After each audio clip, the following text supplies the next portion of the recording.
بسم الله الرحمن الرحيم. نحن أبناء اليمن، من الله علينا سبحانه وتعالى بنعمة الجرائد، وهذا فضل كبير خصه الله يعني هذا الشعب العظيم، ورحمة كبيرة.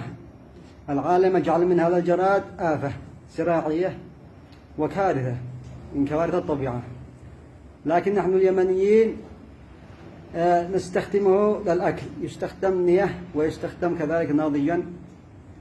وشوفوا هذه سبحان الله، ما أحلاها ما أجملها، تؤكل هكذا. بسم الله.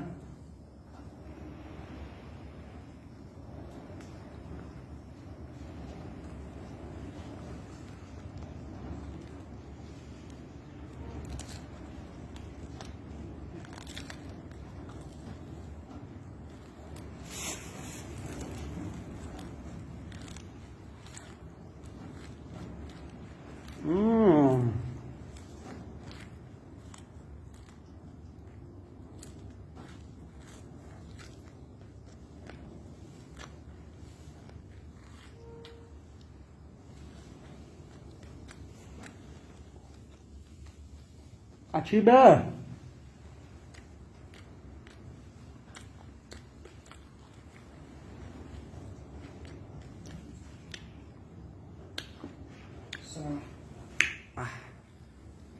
ما شاء الله وطعمه.